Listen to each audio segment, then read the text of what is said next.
ഭാർഗവി, തെളിവെടുക്കാൻ വിളിച്ച ആരായാലും ചെന്നേ പറ്റൂ.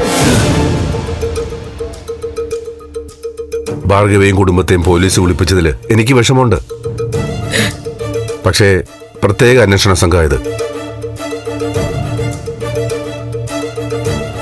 DGP പോലും വസുന്ധരയുടെയും ടീമിന്റെയും പ്രവർത്തനങ്ങൾ ഇടപെടാറില്ല.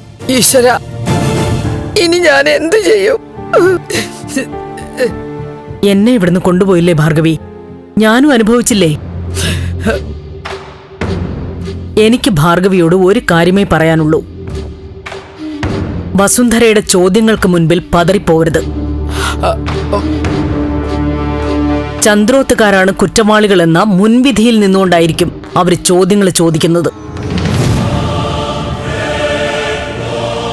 ഈ വീടിന് ദോഷമായി വരുന്ന ഒന്നും ഭാർഗവിയുടെ നാവിൽ നിന്ന് വന്നു പോരുത്. എത്ര ചോദിച്ചാലും ചന്ദ്രോത്തെ ഒറ്റി കൊടുക്കില്ല കുഞ്ഞെ. ഭാർഗവി കണ്ട കാര്യങ്ങൾ സത്യസന്ധമായി അവരോട് പറയുക. മീരയുടെ കൊലപാതകവുമായി ബന്ധപ്പെട്ട് സംശയിക്കുന്ന രീതിയിലൊന്നും ഭാർഗവി ഇവിടെ കണ്ടിട്ടില്ലല്ലോ. അത് തന്നെ അവരോട് പറഞ്ഞാൽ മതി. ആ, പോലീസ് വിളിപ്പിച്ച സമയാവുന്നു. ഭാർഗവി ചെല്ല്. എനിക്ക് പേടിയാവുന്നു സാറേ. പ്രഭകുഞ്ഞിനെ ചോദ്യം ചെയ്ത് വിട്ടു, അത് ശരി തന്നെ. സാറ് ആരെങ്കിലും വിളിച്ചൊന്ന് പറയിപ്പിക്കാമോ സാറേ? എനിക്ക് വിറച്ചിട്ട് വയ്യ. സമയാവും തോറും ആകെ ഒരു കിടുകിടുപ്പ.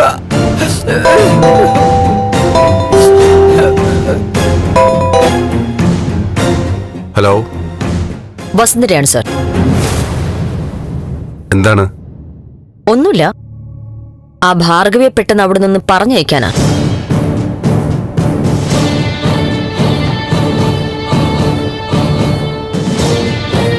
അല്ല, തെളിവെടുപ്പിന് വരേണ്ടതാ. അവിടെ വന്നിട്ടുണ്ടെങ്കിൽ ഇങ്ങോട്ടൊന്ന് പറഞ്ഞയക്കാൻ വിളിച്ചതാ. അതുപോലെ അവരെ കോച്ചിങ് ക്ലാസ് കൊടുത്ത് ബുദ്ധിമുട്ടിക്കരുത്. ഈ കേസിലെ ചില സത്യങ്ങൾ അറിയാനാ അവരെ വിളിപ്പിക്കുന്നത്. കള്ളക്കഥകൾ പറഞ്ഞു പഠിപ്പിച്ച് അവരെ ബുദ്ധിമുട്ടിലാക്കരുത്. ഓക്കെ സർ, എന്നാ വയ്ക്കുന്നു.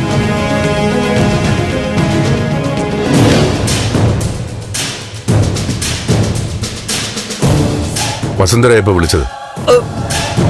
അയ്യോ,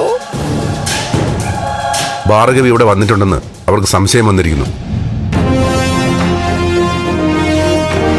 എത്രയും പെട്ടെന്ന് അങ്ങോട്ട് അയക്കാനാ പറഞ്ഞത്.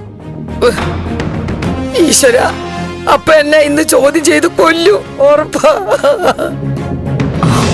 ഭാർഗവി പേടിക്കാതെ ചെല്ല്. പറഞ്ഞത് ഓർമ്മയുണ്ടല്ലോ, ചന്ദ്രോത്തെ ആർക്കും അപകടം വരുന്ന രീതിയിൽ ഒന്നും പറയരുത്. ഭാർഗവി ചെല്ല്. ഇനി വരുന്ന പോലെയൊക്കെ വരട്ടെ അല്ലേ കുഞ്ഞെ? ഇത് ചിലപ്പോ നമ്മുടെ അവസാനത്തെ കൂടിക്കാഴ്ച ആവോ എന്തോ. എന്താ ഭാർഗവി ഇത്? ഫ്ലവേഴ്സ് ഒരുക്കുന്ന കാഴ്ച വസന്തം യൂട്യൂബിൽ പ്രേക്ഷകർക്ക് ലൈവായി കാണാം. ഫ്ലവേഴ്സ് കോമഡിയിൽ ജോയിൻ ചെയ്യൂ, ആസ്വദിക്കൂ.